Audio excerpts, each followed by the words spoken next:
lecturer and dear friends. Welcome to TDTU's Seminar Series 2022. My name is Nguyễn Thanh Điền, who's in charge of the Scientific Management Office. So we organize this special seminar in order to create a bridge for academic exchange between the lecturer, student of Tân Trào University with the scientists and experts around the world. Attending the seminar today, we are pleased to introduce Professor Thạch Nguyễn. He now is Vice Provost of TTU. Mr. Nhân Đặng, Dean of Humanity and Languages School, Dr. Quang Ta, a lecturer of biotechnology. We warmly welcome Dr. John Baker to participate TTU seminar and share his latest research in the field of English teaching.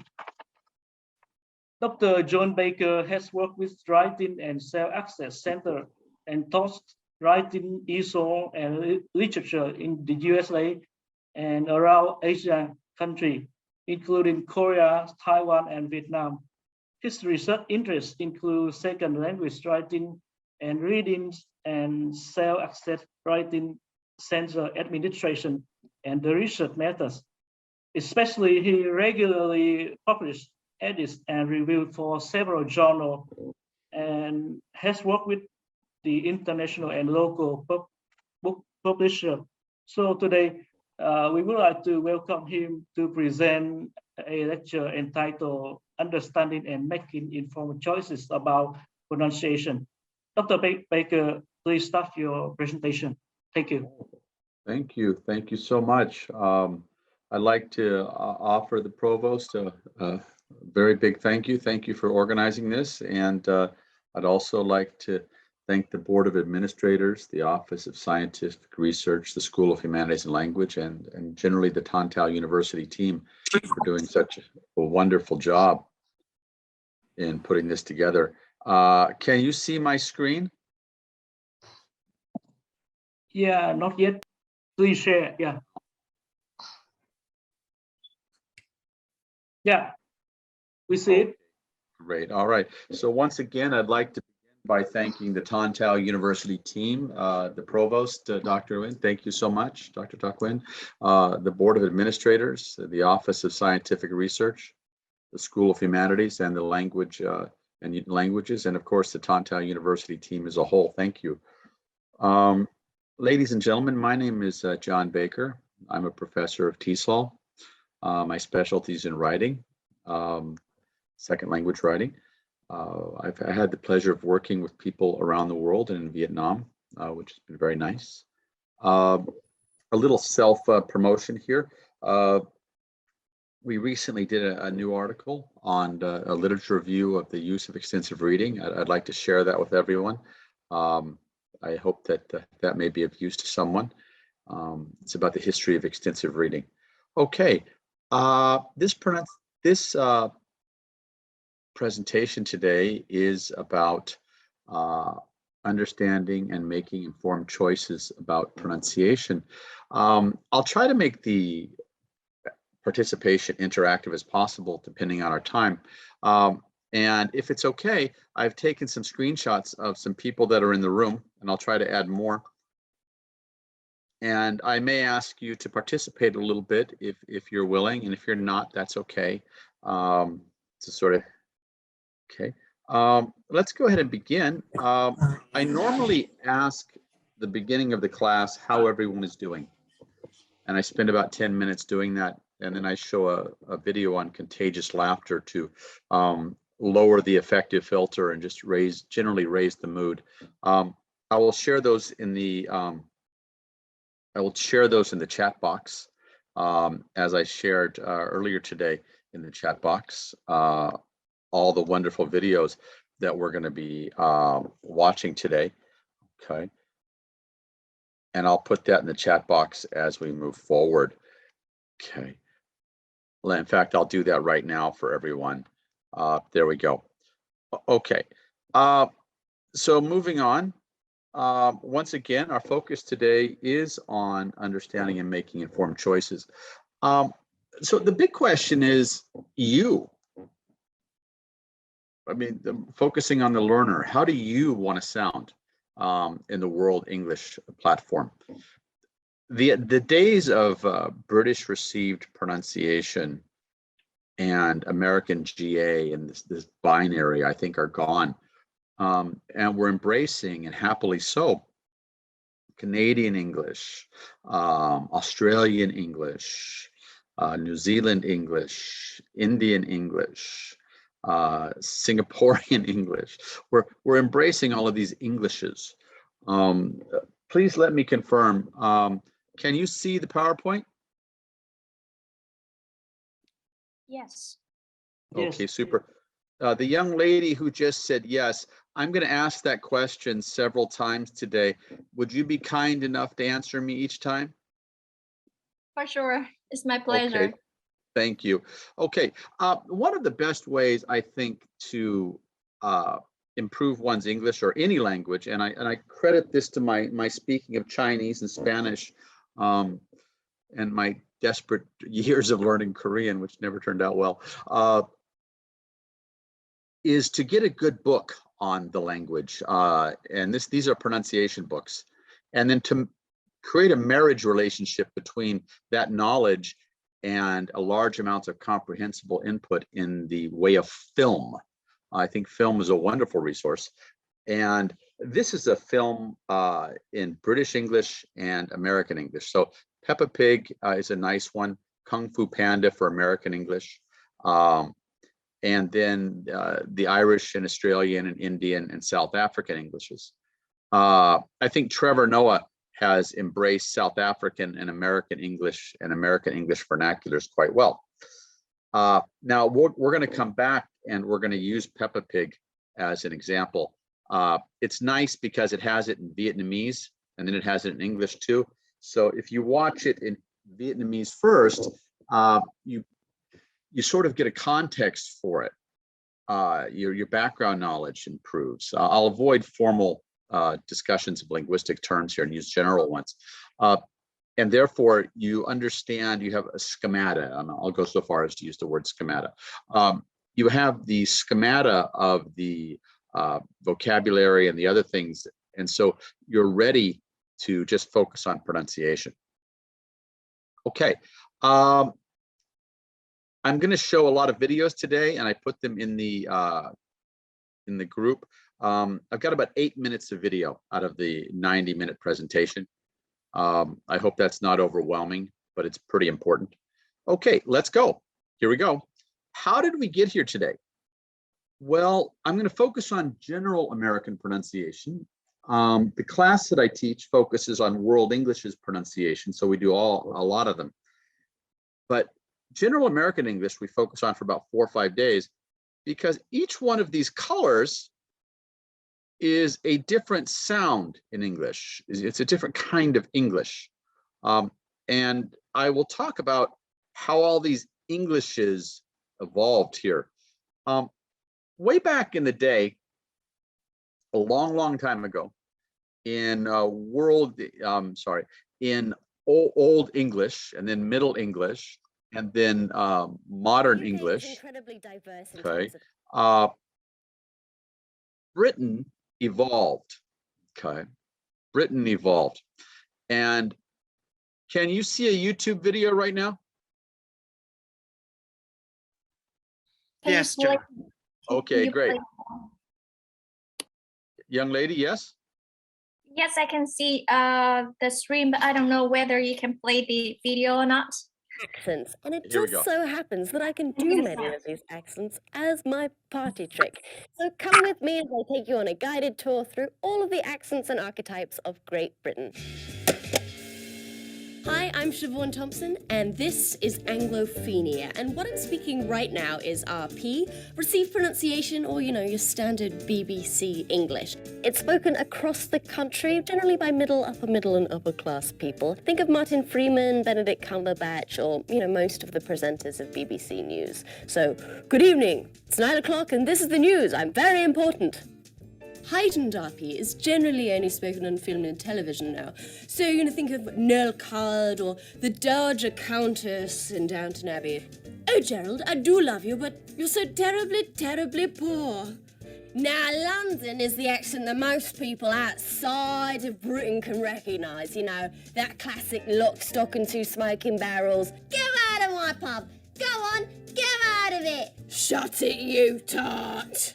East Anglia is a flat, boggy kind of place with a flat, boggy kind of accent. I love to give you an example of somebody that comes from there that speaks like this, but they all lose this accent as soon as they can. Stephen Fry's from Norfolk, but he doesn't speak like this because he's posh. Here's a kind of classic kind of East Anglia phrase. I done dropped my computer in the fan and it's broken. Now let's go across the...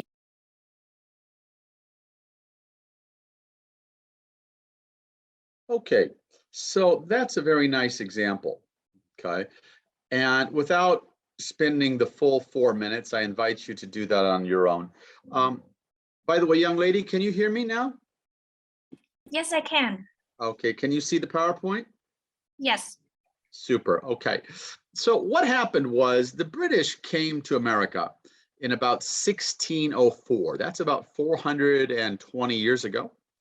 And they came on their boats, and they came over on these little boats, and they started right about here, and they started to come across, and they hit a mountain, or they hit a river.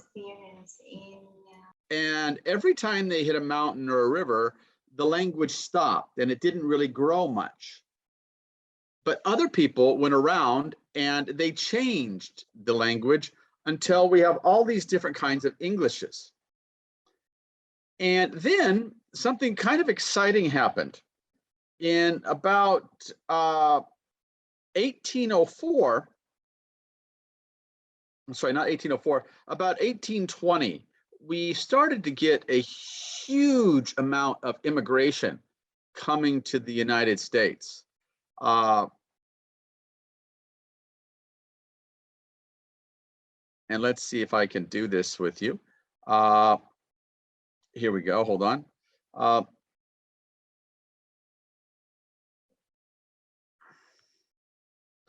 Here we go. Sorry about this. I don't mean to cause an unnecessarily delay here. It's not being as cooperative as I'd like. There we go. Okay. So here we go. Okay, there's no sound for this video, but maybe you can see it. Young lady, can you see a map of the world now? Yes, I do. Okay, what you're going to notice here is you're going to notice colors. And what these colors are people coming to America from all these different countries.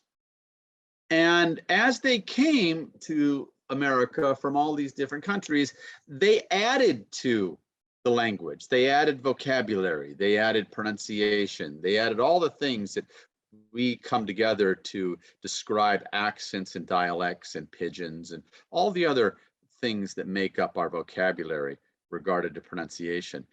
And what you're going to notice here is Southeast Asia also contributed heavily in Vietnam. And today, Ukraine will begin to really flood the United States, as Mexico has.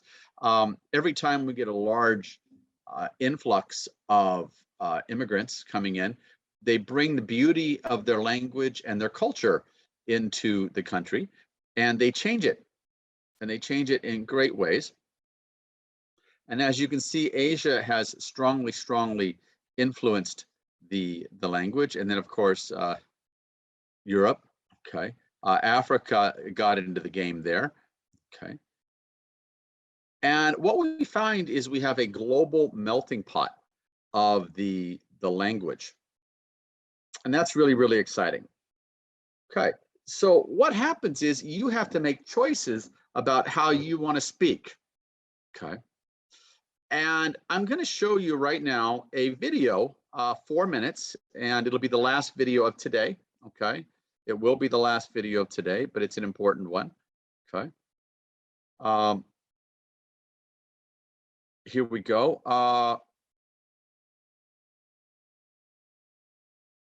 Share screen. There we go. This is one of the most historical and important videos ever shown in a linguistic class. This is the paid version, so it has the subtitles. I'll give you the non-paid version, which does not have the subtitles. You can opt for the paid version. Okay, we're going to watch 4 minutes, and we're going to see a large amount of variety of the different sorts of accent and dialect that is across the United States. Now, if you watch the whole thing, you'll understand how these choices define us and define our identity. Now, identity is a big word because identity is related to choice. Here we go, 4 minutes, okay? In my earlier life, I did quite a bit of traveling because my husband was a contractor. Young lady, is the video playing? Yes, it is. Can you hear it? Yes, I can. Super, And I thank can you see so the much. By the way, subtitles. what's your name? My name is Me. Hi, me. Okay, in the future, can I refer to you as me? Yeah.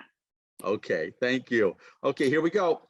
And moving different places, people would ask me what part of the South I was from. And of course, at first, it was a little annoying. And then it became a game with me. I would let them guess, and they never could. Same thing with my weight. I let them guess, and they never can. Murray had a little lamb, feet was white as snow. Everywhere me and Murray went, that lamb was sure to go. Mary had a little lamb, its fleece was white as snow, and everywhere that Mary went, the lamb was sure to go. Mary had a little lamb, its fleece was white as snow, and everywhere that Mary went, the lamb was sure to go. Mary had a little lamb, her feet was white as snow, and everywhere that Mary went, the lamb was sure to go. He followed her.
Girl, yes, indeed, girl. I went to pay the bell and bought it one man concert. I was on the floor. Girl, yes, she was pooping at that concert, huh? But Yeah, y'all ride on that gondola? Girl, yes, indeed. That's too scary. Girl, I was riding on that thing. Did you go to the kiddie wash? Girl, yeah. Better call the calling off. Let's call the whole thing off. Who do you think has a funny accent? People from New York or Philadelphia, you know, and Virginia especially. We have grandkids in Virginia, and they have that Virginia dialect, you know. I have to live twice to catch on, you know, to get that dialect, you know. Wisconsin people. Why do you say Wisconsin? What do they sound like? Because when they say their O's, they're going out and about. They do, they're really bad. They sound like they're Norwegian. Mississippi and Georgia, they had a certain way of talking that, boy, you had to have a knife to cut it, like trying to cut butter. They would, couldn't understand them. People from Chicago and people from New York, upstate New York and all that, all of them have a definite accent. And they're the ones that are hard to understand. They may think I'm hard to understand. New Yorkers are rude. Southerners talk too slow. New Englanders don't say much at all. We've all heard the old cliches. People have many ways of talking in the United States, and no matter who's doing the talking, somebody or other has an opinion about it.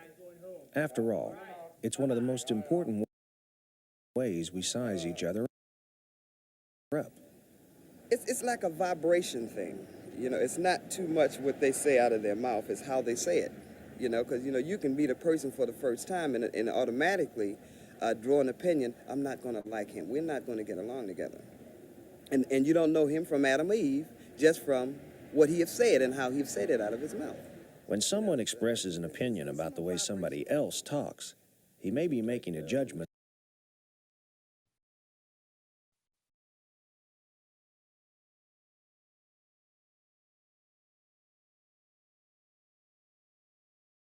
Good morning, Meet. Can you see the PowerPoint? Yes, I can. Super, thank you, Meet. You've been a big help to me today. I'm very grateful. Okay, so what we've shown today is that language came to the United States in about 1604. It came from Britain, who had a long history of different languages. It was stopped by mountains and rivers, and the language changed and grew, and sometimes it didn't. We see that people make choices about their languages for their identity, and there's no right and there's no wrong. Okay, what we're going to do now is we're going to briefly review 27 different types of different areas of language that we can use to kind of form our own identities today.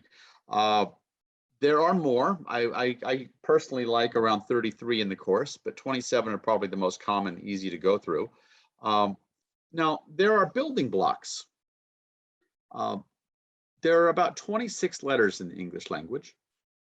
And there are about, well, not about, there are 5 vowels. Sometimes we think of Y as an E sound.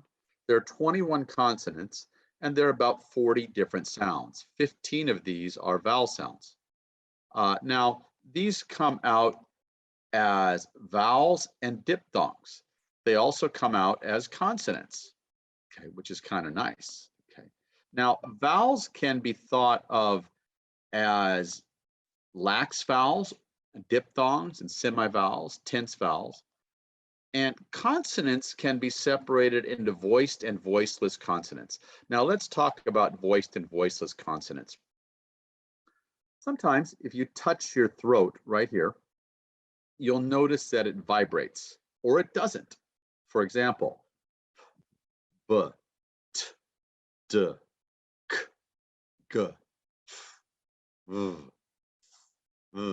Okay, and this is a building block. I would say this is one of the core areas that makes people more understandable. Also, final consonants, depending on where you're from in the world, different language, different ways we use language.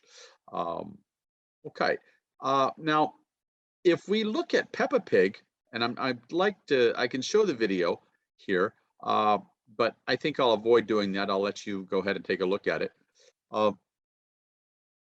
Peppa says, so Peppa and George cannot play outside. So Peppa and George cannot play outside.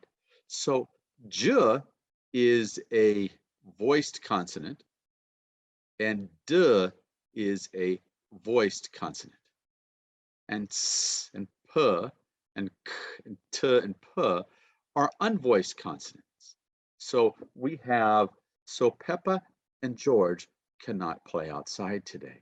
So Peppa and George cannot play outside today. Okay. All right.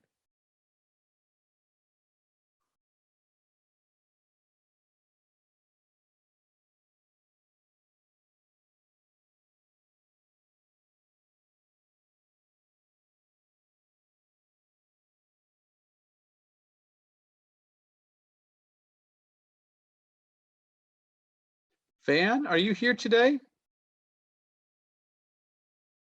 Van, are you here? Okay. Look, are you here?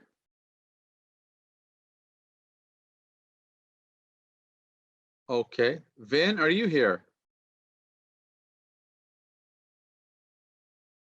Okay, Me, are you here? Yes, I'm still here. All right, Me, could you help me with this, please? Can you try to say this first one for me? So Pepper and George cannot play outside. Oh, that's wonderful. You got the voiced and unvoiced. You did really good. Okay, host, could you please unmute Van? And I'm going to ask Van to help me in the next one, okay? Okay. The next one we talk about is something called syllables. Now, syllables are certainly a building block of the language game. And basically, a syllable is anytime we have a vowel and a consonant together, either before, after, or in between, initial, medial, or final. So Peppa is 2, pig is 1, daddy is 2, it's is 1, stopped is 1, and raining is 2. For example, Anne, Anna, Annabelle, Annabella, 1, 2, 3, and 4. Now, another huge building block of the language game is something called a schwa. A schwa is when a vowel changes to an sound. The reason this happens is that the schwa is not stressed. The syllable's not stressed. And it is probably, not probably, it is the most common sound in the English language. So Anna, we do not say Anna, we say Anna. We don't say Alex, we say Alex. David, David. Elliot, Elliot. Marcus, Marcus. So it's And I've given you a whole bunch of here, and the recording will be available.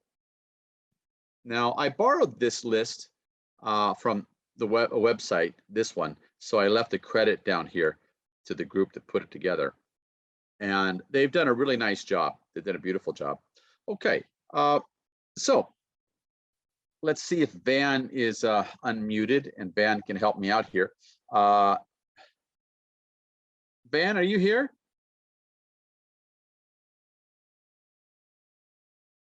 Okay. Look, are you here? Okay. Me, can you help me again, please? With the first sentence? Yes, please. And what we're going to focus on here, Me, is look at this. It says Peppa. That's a schwa sound. Okay. Peppa.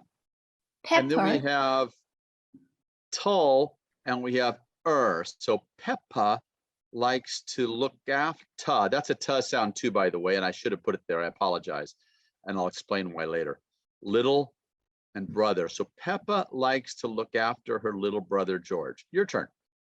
Okay.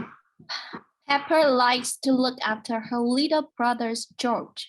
Oh, that's super. Okay. Now I'm going to ask some other people to help me too. So if we have any volunteers, can you raise your hand in the chat box, and the moderator maybe will unmute you and help us out here. Okay. Just in the interest of time while we're waiting, I'm going to say ya. You changes to ya, and your changes to ya. So if you jump in muddy puddles, ya must wear your boots. If you jump in muddy puddles, you must wear your boots. Now, that sounds uneducated to some people, but unfortunately, not unfortunately, there is a difference between formal and informal speech, and informal is certainly the most common. Okay, so the next thing we're going to talk about is something called consonant vowel linking. And again, this is one of the big building blocks. Okay, we have a consonant, which is s, and we have a vowel, which is So sunuff, sunuff, yam, yam. That's enough. Why am I this busy? Okay. The, have a seat. Sun, nin. It's an interesting idea. That's enough. Why am I this busy? Have a seat. It's an interesting idea. Now, we also have consonant linking, because we have two consonants that are exactly the same. D and D, T and T, all and all, T and T. So bad day, at 2, unusual life, next time. So what we do is we hold the sound, we hold it together, and it creates one sound. Now, if we go back to the Peppa Pig example,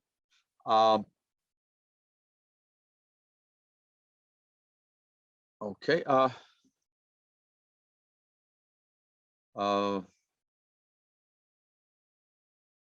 on a sec.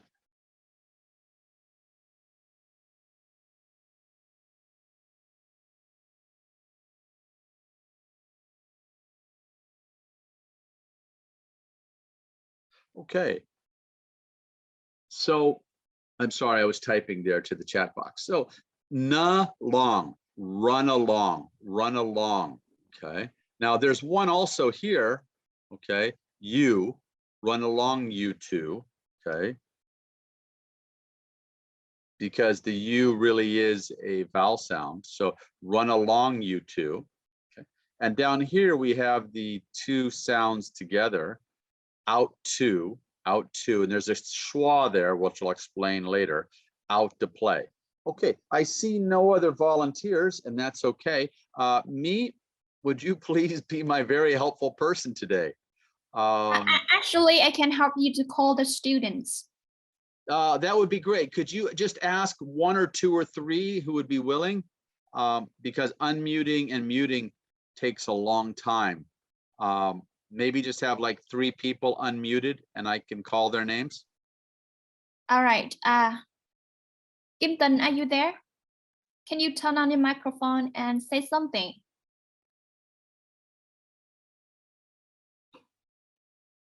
Kimpton, please.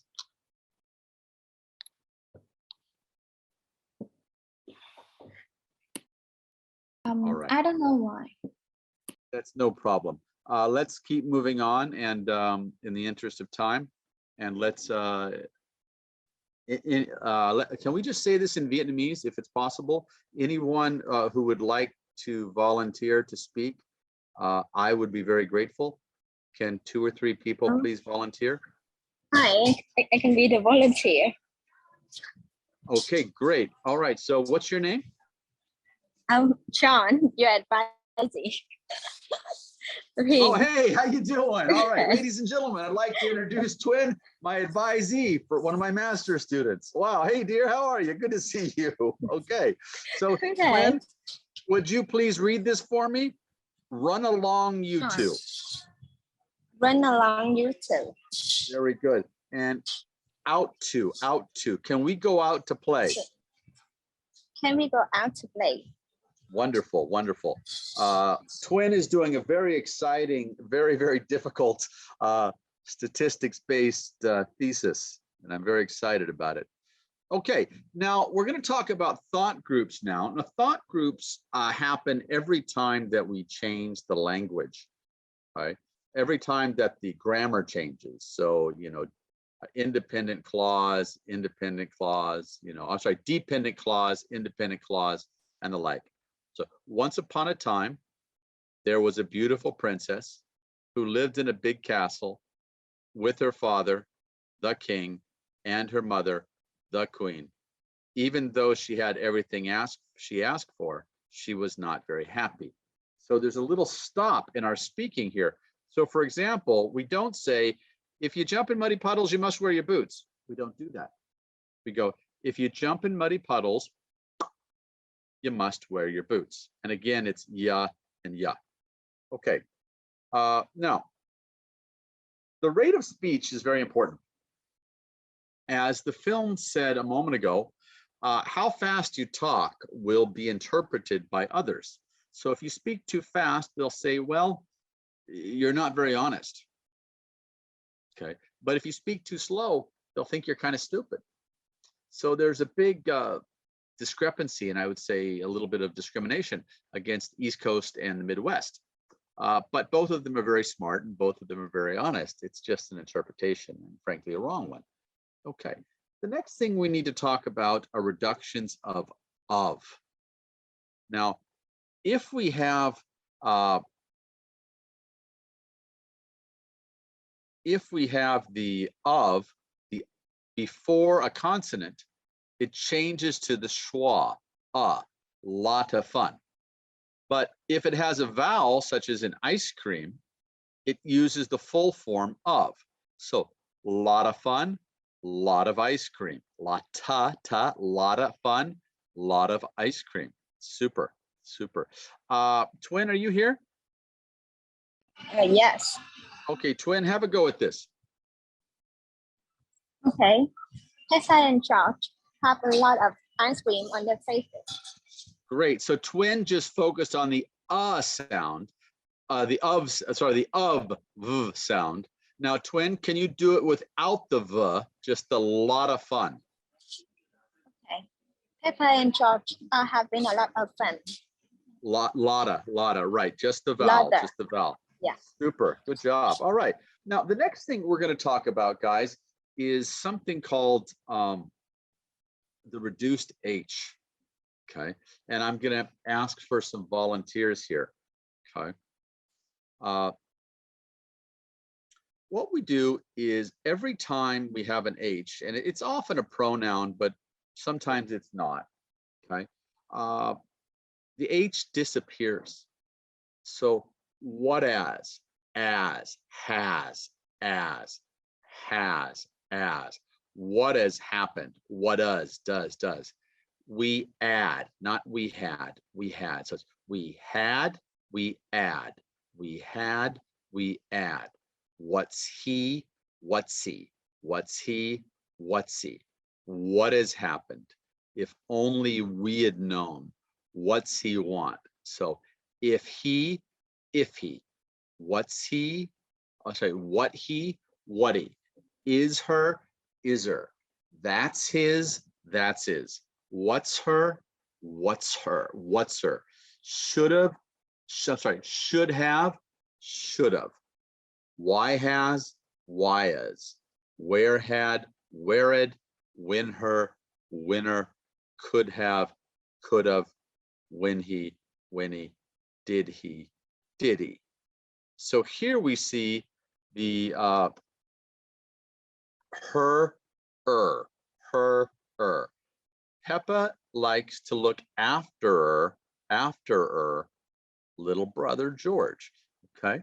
Now, me, have you found another person who would like to volunteer? Yes, I'm contacting to the student because there's something wrong with their internet connection. I appreciate that. In the meantime, could you help me with this one? All right. Peppa likes to look after her little brother George. Hey, that was fantastic. Me, are you a teacher? Yes, I'm a teacher. I thought so. I thought maybe you were. All right. It's beautiful to meet you, Me. It's beautiful to meet you. Okay. The next thing we're going to talk about is the and, or for reductions. Okay. Now, in this case, we have and fur, and, or, for, fur. Okay. So Peppa and George are having a lot of fun.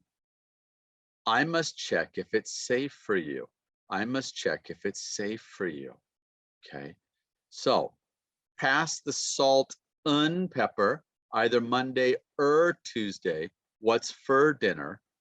Peppa and George, safe for you. Okay. Twin, are you here? Yes. All right, Twin. Could you please try this one for me? Peppa and George are having a lot of fun.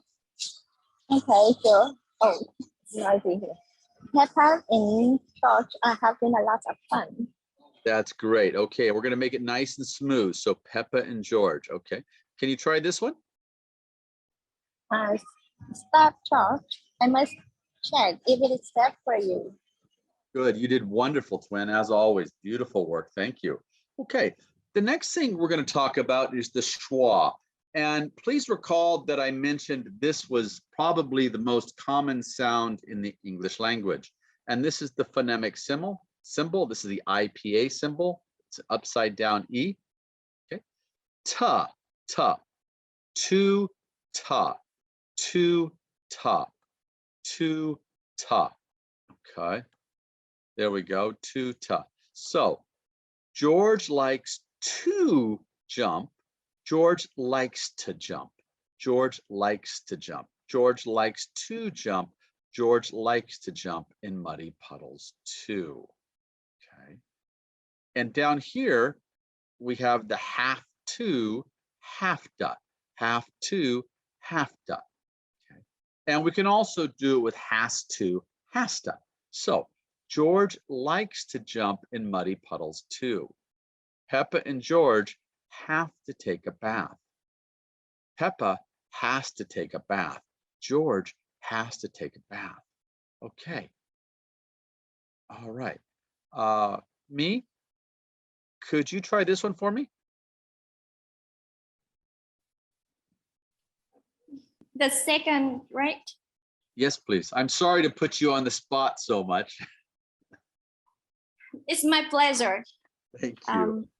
All right, let me try. George likes to jump into mother puddles too. Oh, you did a beautiful job. Thank you so much. I'm always uncomfortable when I have all my students watching and I do things like, oh my goodness, and you're being a great sport about it. Thank you so much. And by the way, your pronunciation is beautiful. Have you been to have you been overseas? No, I haven't been overseas. I used to be a student at Taiwan University. Oh, okay, all right.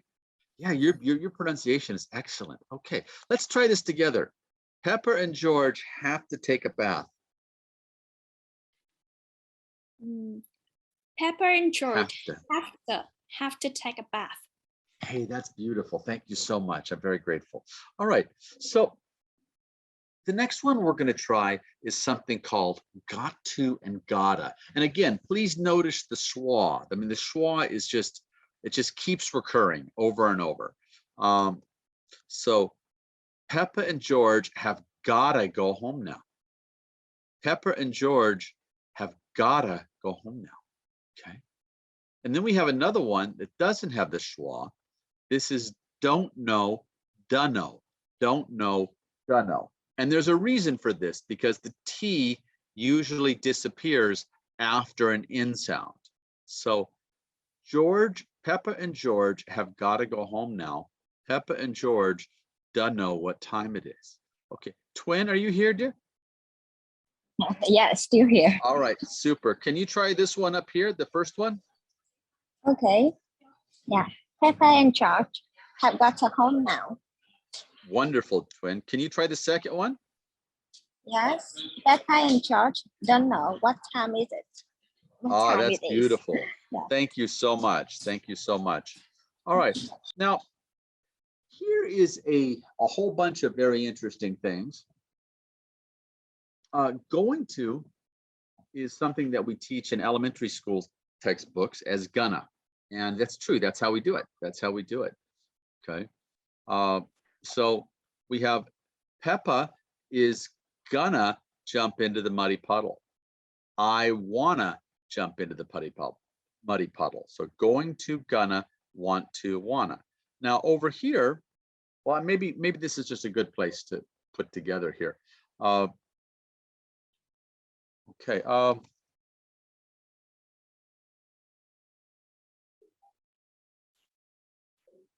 Okay.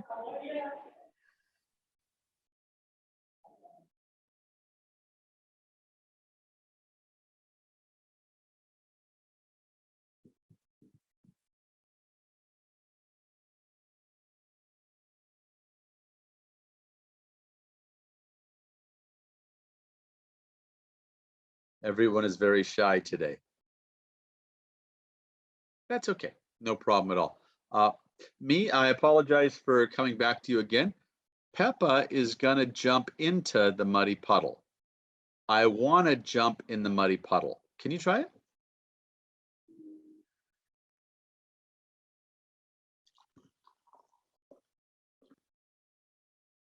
Me, are you still with me?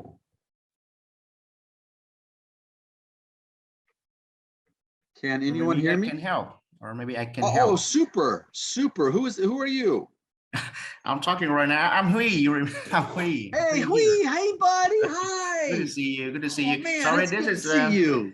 yeah. That's actually my sister account. So sorry for the names. Right, I'm here. That's okay. Ladies and gentlemen, let me introduce Hui.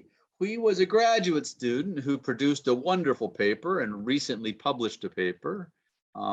It's a great honor to work with him. He's now a teacher, and he was a teacher before. He still is.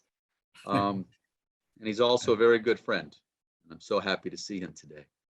Okay, so Hui, could you please read this for me? Okay, so Peppa is gonna jump into the muddy puddle. Super, Hui. Okay, how about this one? I wanna jump into the muddy puddle. Oh, great. Thanks a lot. Okay, so we're going to go on to the next one now. We're going to talk about the flap. Now, the flap is a very interesting sound because it has the T sound, T, but it changes to a very, very, very short D sound because it's between two vowels. The vowel in this case is the O, and the vowel in this case is the schwa sound. Remember, we talked about the of being reduced. So lot of fun. Peppa and George are having a lot of fun. Okay. Now, the other thing I'd like to just share with you is the ing sound. The ing sound disappears and it becomes a schwa sound with an un. Peppa and George are having a lot of fun. Peppa and George are having a lot of fun. Hui, can I trouble you to do these two for me? Okay, for sure. So Peppa and George are having a lot of fun. Great, good. Uh-huh. And the next one? Okay, so Peppa and George are having a lot of fun. Great. So you got both of them that time. You got the schwa and the ing. Great. And this works for all ing sounds. Singing, singing, cooking, running. Okay, what were you doing? I've been running. Okay, it's very common. Okay. Now, this is an annoying one, and people find this to be very annoying, and I do too, because it's complicated. Can changes to kun, and can't, funny enough, changes to can. So we can all play in the garden. Yes, we can all play in the garden. Pepper and George can't play outside. Can you swim? Yes, I can swim. Can you swim? No, I can't swim. Okay, so there's a difference, right? Can you fly? No, I can't fly. Can you read minds? No, I can't read minds. Okay, so there's an alternative between can and can't, a little binary there. Okay, now these are some features that are not found in the Peppa Pig film. And we're going to show another film here. This is about sentence stress and reductions of sentence stress. So I'm going to play a little This is English with an Ella, and you should come video with me here. to italki. Hold on. Hi. Okay, here we go. I will do my best now.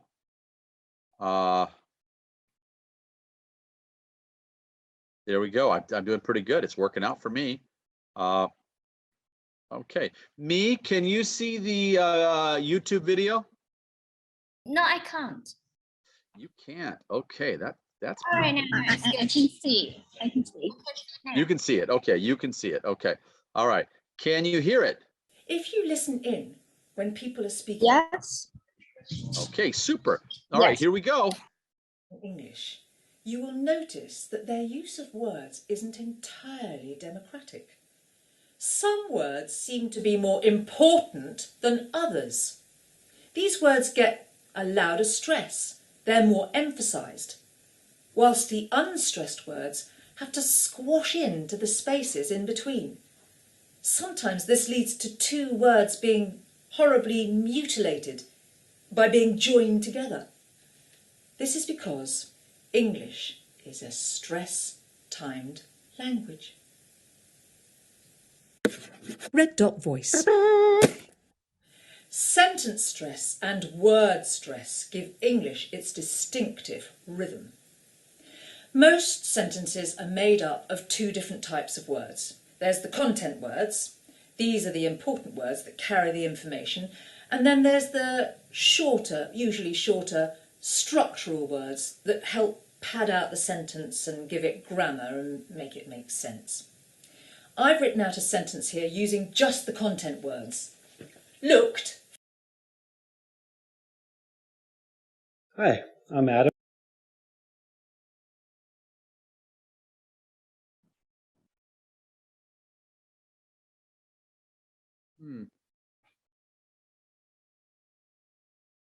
Okay. Let's see if I can get this back now without losing it too much here. There we go. Great. Okay. So what you've noticed here is there are content words. By the way, forgive me, can you hear me now? Yes, I can hear you very well. I'm sorry, I turned off my speaker. Let me try again. Can you hear me now? Yes, I can. Oh, super. Can you see the PowerPoint? Yes, I can see the PowerPoint too.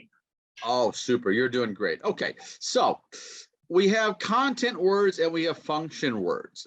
And what you can see is the blue and the green. The blue is said quickly and shortly, and the green is said longer and a little more loudly. I looked in the fridge for the bread, but it wasn't there. I looked in the fridge for the bread, but it wasn't there. Okay. Now, the next thing we're going to talk about today are NT reductions. Now, NT, the T disappears after after an N. Okay, a T disappears after an N. So wouldn't, wouldn't, couldn't, shouldn't, haven't, don't, done, didn't, isn't, doesn't, wasn't. Okay. Twin, are you still with me? Yes, I'm still with you. All right, wonderful. Yes. Can you try this for me? Wouldn't, couldn't, and follow me all the way down, okay? Yes, sure. Okay. Wouldn't, couldn't, shouldn't, haven't, don't, didn't, isn't, doesn't, wasn't. Hey, that's super. You did fantastic as always. Thank you so much. Okay, now the next thing we're going to talk about is the STS, SKS, TH deletion. Costs, you see the T, K, okay? Costs, it's gone, it's all gone. Just costs, just no T, just S sound. Costs, tests, risks, asks, risks. So these are the differences, all right? Hui, are you still with me? Yeah, I'm right here. Okay, super. With technology, it's so hard to tell, you know, sometimes we're here, the next thing the internet decides we disappear.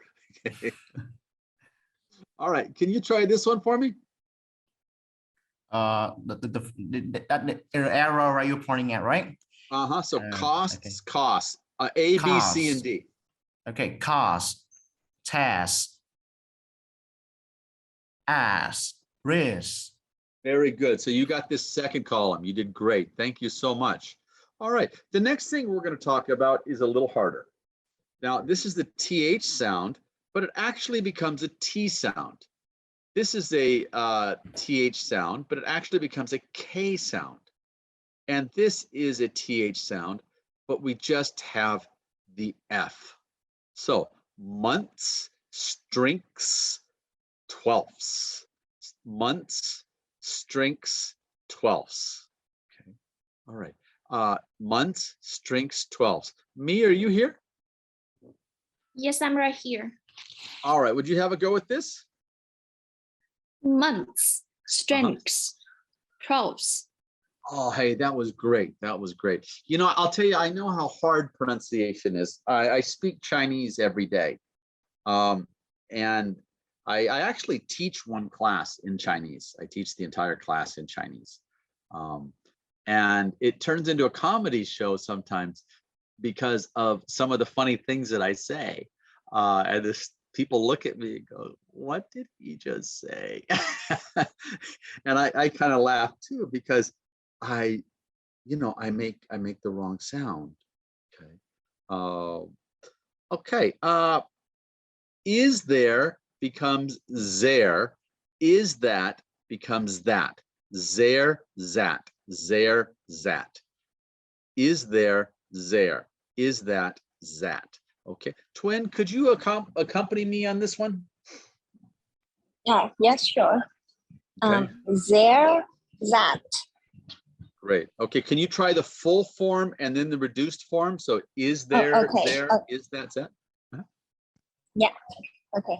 Is there, there, is that, that. Hey, you're doing great. You're doing great. You're doing great. Thank you. Okay. Now this is called a glottal stop. This is a glottal stop. Eaten. This is really hard. Okay. Eaten. Certain. Certain. Written. Written. Now this one's a little easier. Something. Something. Something. Something. Something. Something. It actually sounds like S-U-M-M. Something. Something. Something. And this is a glottal stop. It's a very hard pronunciation feature for people to understand and use. But unfortunately, it's extremely common for native speakers. So it's if it's difficult to say, at least we need to try to understand it. Okay. Now, this is similar to before with the NT reductions. Okay. But this time it's in the middle. It's called a medial, M-E-D-I-L. So initial, medial, final, beginning, middle, and end. Center, center, rented, rented, 20, 20. Center, center, rented, rented, 20, 20. So the T sound disappears. The T sound disappears. Center, center, rented, rented, 20, 20. Okay. Me, are you here? Yes, I'm right here. Okay. This one's really hard, so I'm sorry to ask, but could you give me a hand here? Center, center. Okay. Center, center, rented, wow. Rented, 20, 20. Wow, congratulations. You did super. All right, your students are really lucky to have you. Okay. Here we go. Now, this is a pretty simple one. I don't know. I mean, have you ever been in a class or in anywhere where someone's giving a presentation? Mr. Biden, for example, without making political jokes, or any president of any country, will sometimes read from a screen. And you can tell that they're reading from a screen because their pronunciation changes. But when we speak naturally, we can tell that it doesn't. And that's not a criticism of anyone. It's just a normal thing. Every president of every country who's ever spoken from a computer screen has done this, or CEO or anything. So I'm, you're, or yeah, okay? We're, were, there, okay? That's actually the same, okay? Now that's pretty common, but this one's a little harder. This one's a little harder, okay? Cold is colds. So the is sound disappears. This one is ready, this one's ready. Sam is here, Sam's here. What is the next step? What's the next step? So the is, even in these, somewhat unfamiliar situations where you just have the noun with the verb is, it reduces. Okay. I mean, we all recognize it with the WH words, but with other verbs, it seems a little strange to us, but it's true. Okay. My cold's getting worse. This one's ready. Okay. Okay. Tao has just joined us. Okay. Sam's here. What's the next step? Okay. Hui, are you here, my friend? Yes, I'm here. I'm here. All right. Can you give these a try? Just the reduced form. My cold's getting worse. This one's ready. Sam's here. What's the next step? Okay. My cold's getting worse. This one's ready. Sam's here. What's the next step? Oh, that's fantastic. Thank you so much. Okay. Now, these are reductions with the future will. Okay. See if my computer will be nice to me. There we go. Okay. So the will actually changes, and sometimes we have the schwa jumping in here, and sometimes we have the ah sound. So I'll, all, you'll, he'll, she'll, will, they'll, all, you'll, he'll, she'll, they'll. It's a very different sound than I'll, you'll, he'll, she'll, will, they'll. I mean, this sounds the same. I'll, you'll, he'll, she'll, will, they'll. But this sounds different. I'll, all, you'll, he'll, she'll, will, they'll. Very different sounds. Okay. Now, this is kind of nice because we get the flap. We get the flap in here. Hold on one second. Let me borrow an arrow here as we move forward. There we go. Okay. So, what'll, one'll, that'll. What'll it be? One'll do, that'll be all.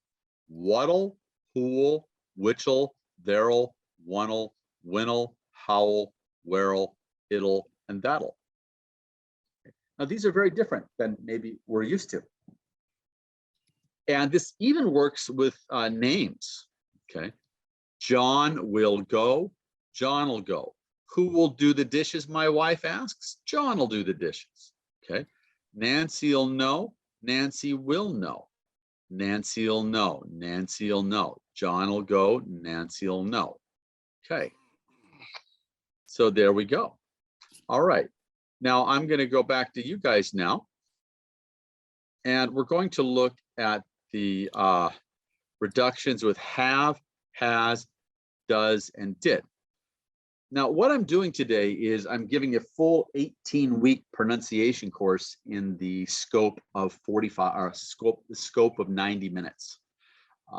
The reason I'm doing this is so oftentimes we're given a little piece of something, a little piece of something, a little piece of something over a 2, 3, or 4 year period, and we don't remember it, and we don't see the big picture. But when we look at it all in one time, like today, we can see how it all ties together. Okay, so here we go. How have you been? How have you been? How have you been? Who have we got? Who have we got? What have we done?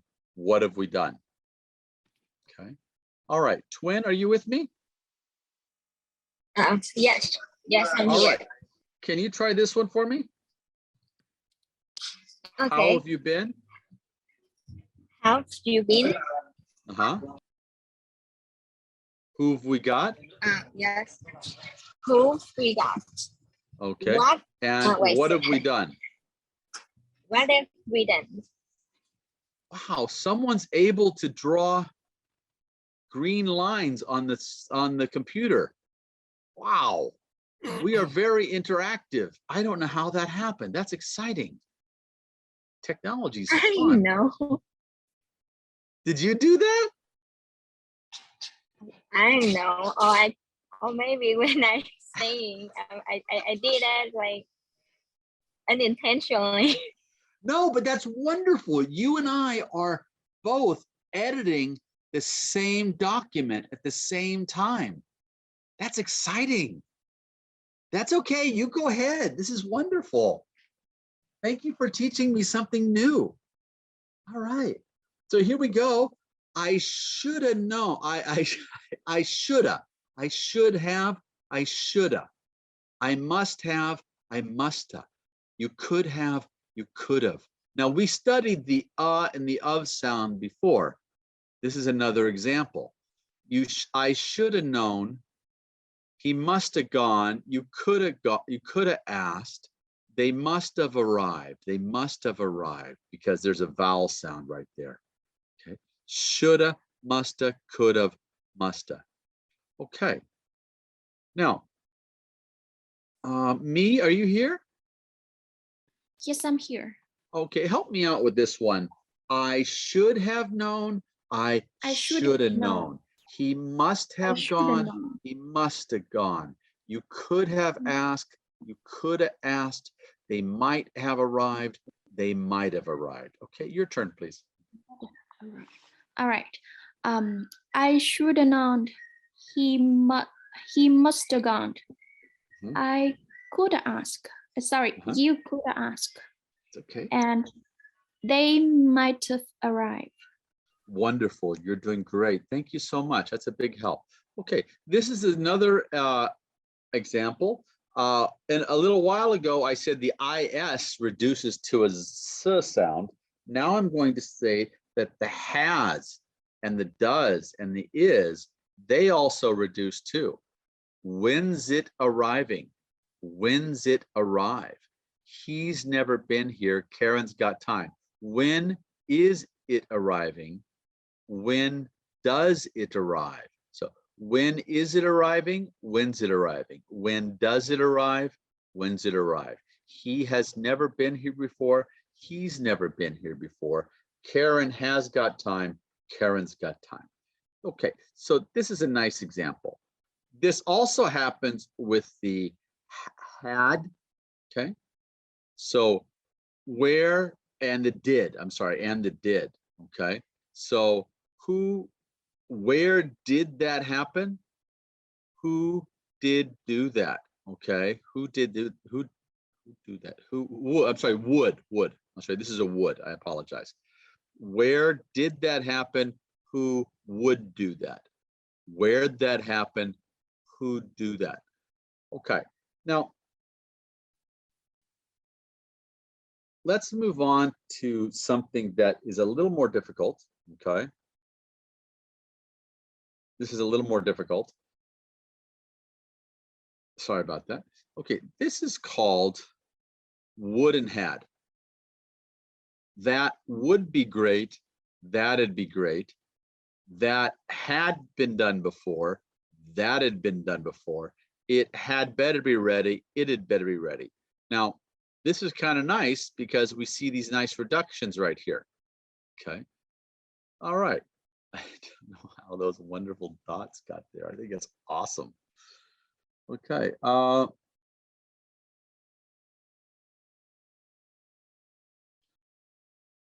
right. Can you try this for me? That'd be great. It'd make sense. That had been done before, and it had better be ready. Okay. That'd be great. It makes sense. That had been done before. It'd been better ready. That's great, great. Okay, now the same thing can happen with names. Okay, John or Jan would know. Okay, Bob would know. Okay, if Jack had time, you know, would have had time. Okay, so Jan would go, Bob would know. If Jack had time, you know, if Jack had time, if Jack had time. So Jan would go, Bob would know, Jack had time. So these are reductions with would and had. Now, this is something that usually gets taught around the third year in English courses in a textbook. This is called assimilation. Okay. And this is a ch, j, sh, and z sound. Okay. And it's usually because the y sound is the y sound is just after that. So it's not can't you come, it's can't you come. Should you stay, should you stay. Pass your plate. Okay. All right. Where's your cat? Where's your cat? So can't you come? Should you stay? Pass your plate. Where's your car? Now I love this sound, where's your car, because it sounds very Brooklyn, New York accent. By the way, little note of interest. New York has like Brooklyn. I mean, Brooklyn's a small place in New York. 5 different kinds of pronunciation in Brooklyn. Amazing. Absolutely amazing. Okay. What are you thinking? What you thinking? What do you think? What you think? What did you think? What'd you think? So these are very, very different, but they're very important. Okay. Now, sorry, this one's already there. We covered this before. I don't know how that slide got there. Okay. Now this is the script. And so it's very nice to be able to go online and find these movie scripts and then go back and watch these films. Okay.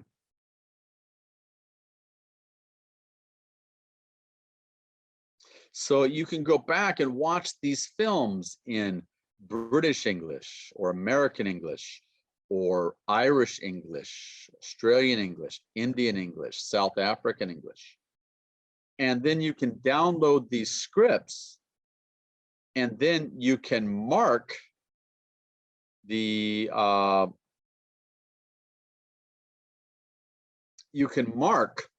of the pronunciation features on the script. And you can find all of the pronunciation features in these very nice pronunciation textbooks. Now, no one textbook has them all. Let me be clear, every pronunciation textbook, like any textbook, covers different things. So you need to probably read 4 or 5 or 6 different books to put together a full understanding of what's going on.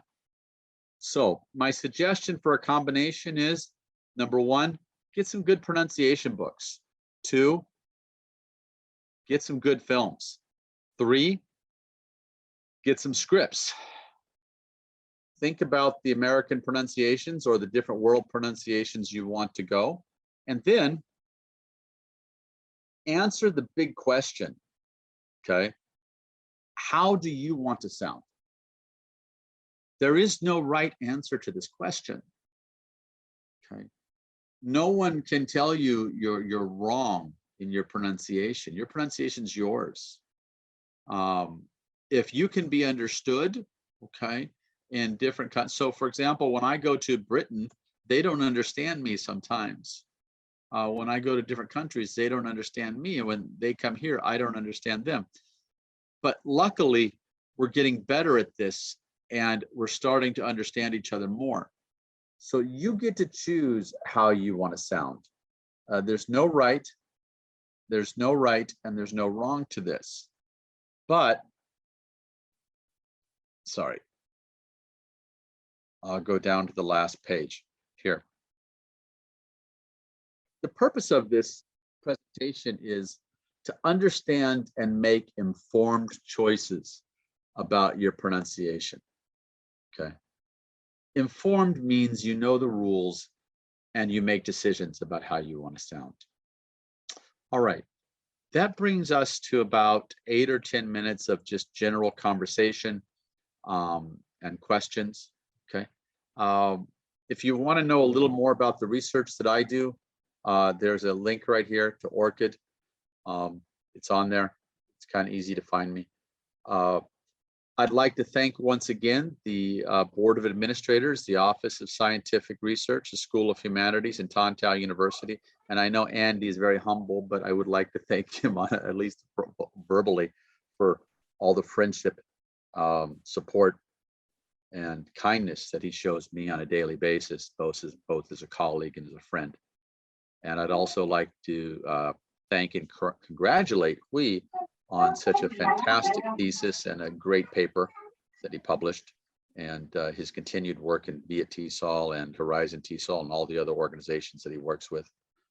And I'd like to congratulate Tui on writing one of the most statistically challenging theses the university's ever seen, and a beautiful one. And she's done a super job. All right, with that in mind, I'm going to close. And oh, by the way, I'd also like to thank Me, teacher Me today, for her support. And she's been wonderful. I can hear that she's a fantastic teacher, and she's extremely helpful. I hope that I get the chance to invite her as a moderator to a conference that we're going to be doing soon. And I'd like to thank all the students from Tantau University and the other people that have been here. And Din, thank you.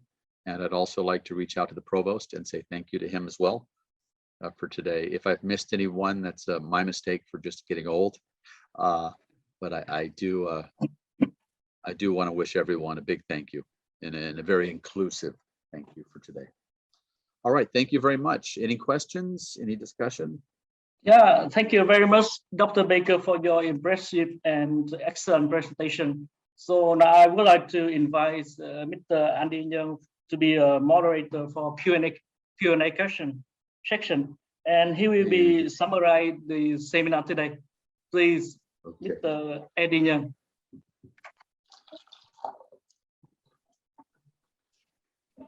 Right. Can everybody hear me well? Yes. All right. So thank you so much for your enlightening as well as entertaining presentation, John. Thanks, Andy. I would say the pronunciation area is always interesting, right? And you cover quite a wide range of things from individual sounds, reduced sounds, sentence stress, syllables, clusters, thought group, and rate of delivery, many more. So I would say we learned a lot from your sharing and shedding light on the issue. So this is time for the Q&A on the point of interest. So we are welcoming and open the floor to everybody. If you have any questions, you can ask John Baker directly, or you can just chat, just type in the chat box, and I'm happy to read it out loud for you.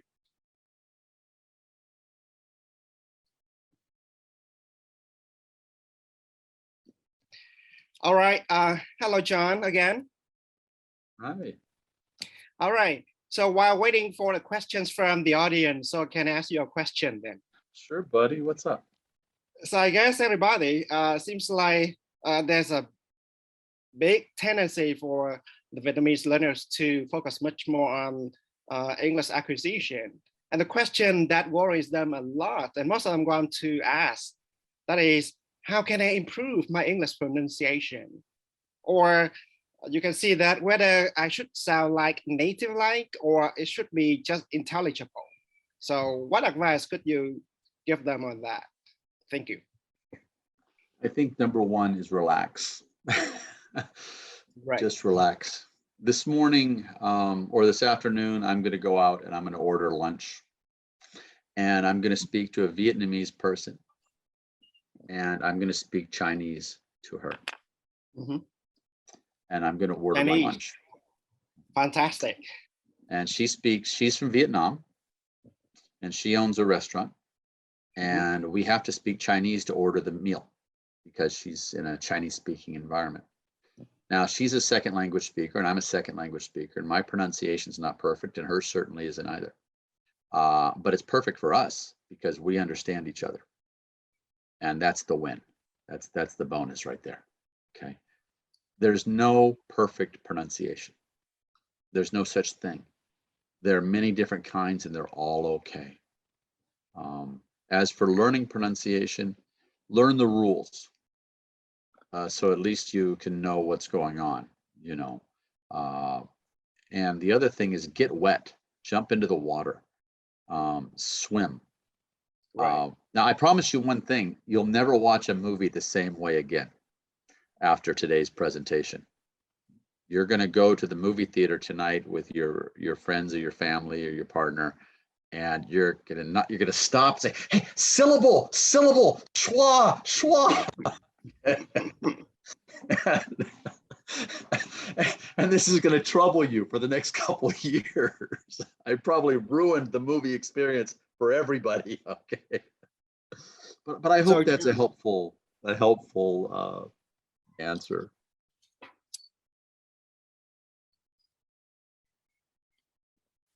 So anyone has a question, guys?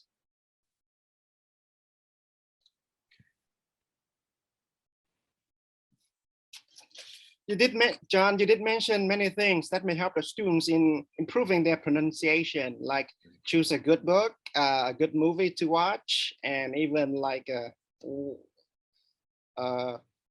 something I just forgot. Then you did mention quite a few things to help the students improve their pronunciation, right? There's a good thing today. Like you see, there are quite a few apps or tools dedicated to the English pronunciation. So what can you say about that? You know, I'll tell you, some of them are really good. Some of them aren't. But I think that's the basics for all tools. You know, you compare things. I use one program called Rosetta Stone.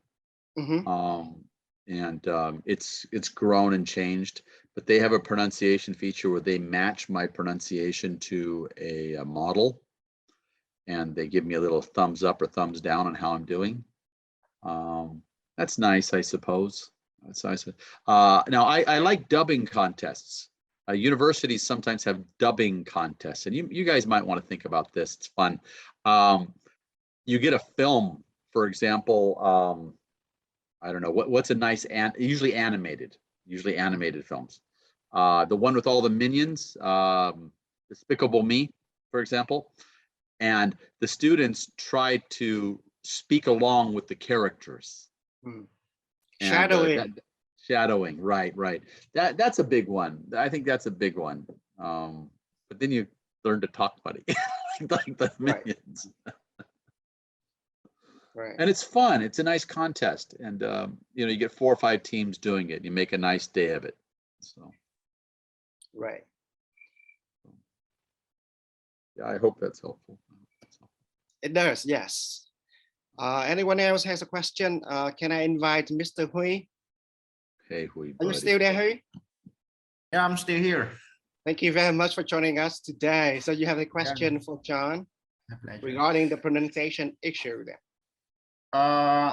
Okay, so I think that for the technical parts, I have nothing to mention, but I just have one question about, you know, the attitude, because we have Dr. Baker here. He's a native speaker, and you know, students in Vietnam and also even teachers, we perceive that pronunciation is something really difficult to learn and to teach. So my questions for Dr. Baker is that from the perspective of the educator and also a native speaker, how much do you think is the good pronunciation that you think that the ESL learner or EFL learner should practice? So I hope that I make myself clear. Yeah. Yeah, who you always do. You're wonderful, and I love the clarity of your thinking always. People are people, unfortunately and fortunately, and they come to the classroom with all of these ideas, and it's hard to change them. It's impossible sometimes. You know, you get these people with these prejudices who come into the classroom with things that native speakers are the model or whatever. But like Trevor Noah, I showed you guys the British English, Indian English, and you know, that sort of thing. He code switches between South African and American English and several other Englishes all the time. And frankly, he's not native in almost any of them. Okay. But the idea is, again, learn the rules, and then get lots of exposure, okay? And then understand that when you order that cup of coffee and you get that cup of coffee, that's the win. That's it. People do multi-billion-dollar business deals in second languages that they're not native speakers in. And the fact that they made $1 billion today, They were successful.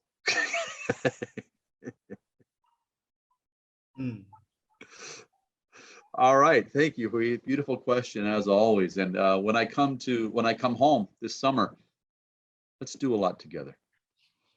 Sure. Thank you for your answer and looking forward to seeing you soon. Yes, somebody. Thank you too. Great question and great answer.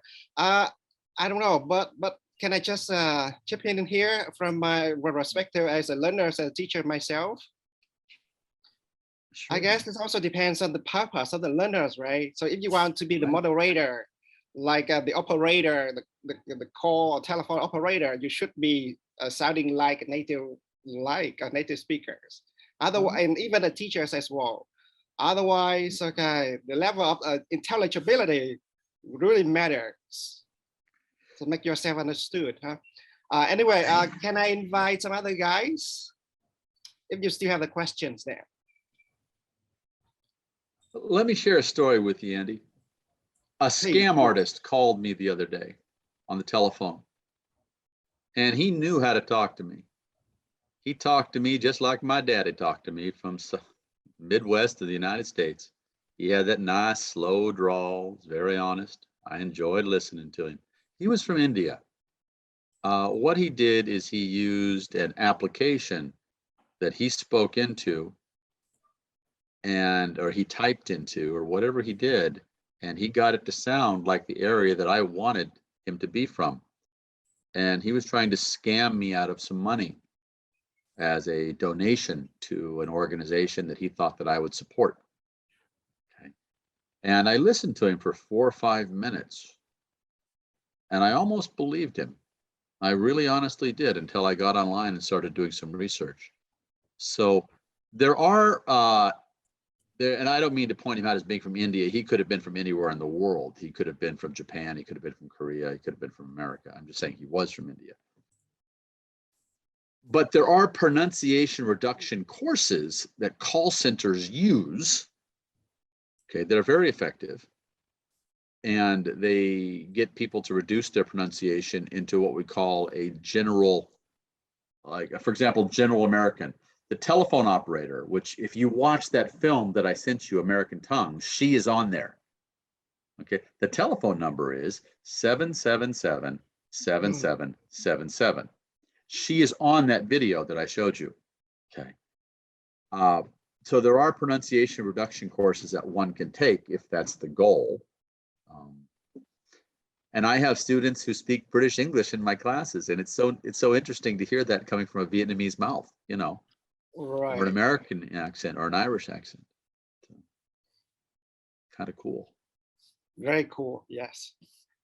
I saw the question from the chat. Actually, it's not a question, but a suggestion, John. Okay. So they asked, like, may we be allowed to post the recording or your presentation on our school website, because some students just missed the section today, or some of them got difficulty with the internet connection. So absolutely, sure. Okay, thank you. Absolutely. Please feel free to post this video anywhere that you like, YouTube or otherwise. Very much appreciated. Always a pleasure to share. Thank you. Okay. So anyone else has a question? One last question, guys, before we wrap up. Any question? Hello, Miss May, are you still there? And do you have any questions for John? Isn't she? She's our SHO teacher. She sounds like a great teacher. Hello, but I cannot change my background. There you are. Hey, me. Hi. So first of all, I would like to say thank you very much for the wonderful presentation today. I learned a lot from your presentation. And actually, pronunciation is one of the biggest concerns in my teaching career. And through your presentation, I'm still thinking about the way I'm teaching pronunciation to my students. May I have a question? Sure. Because I'm currently teaching different students at different groups of age. Some are primary students, some are high school students, University.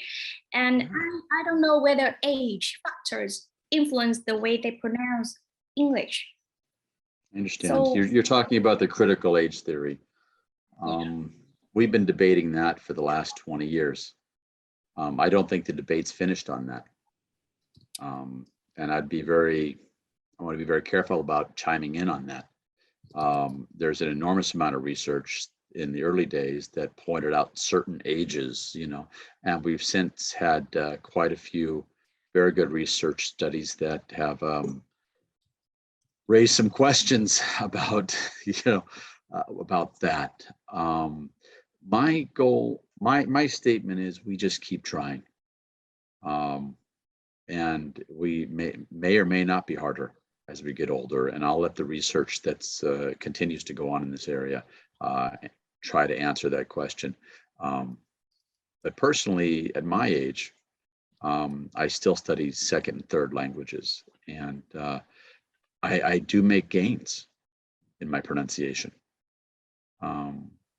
And I think I make gains. I may not do as well as a younger person, but I am making gains. And as long as I can make some gains, I guess anybody can, because I'm certainly not the shiniest penny in the stack.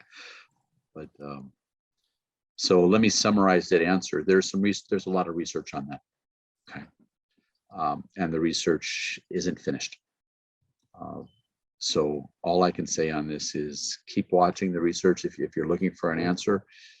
In the meantime, if you're looking for your own personal pronunciation or helping others, don't stop trying. Thank you very much for your answer. Right. Thank you, John. Thank you, May. Welcome, Andy. Welcome. All right. I'm seeing Professor Tat here. May I ask whether you have a question, Dr. Tat? I know he's been like snow under with attended another seminar today. Oh, okay. Busy guy, huh? Yeah. Busy guy. Big Yeah. guy. Busy guy. He representing the scientific seminar in Vietnam now. Oh, great. All right. Any last questions before we close up, guys?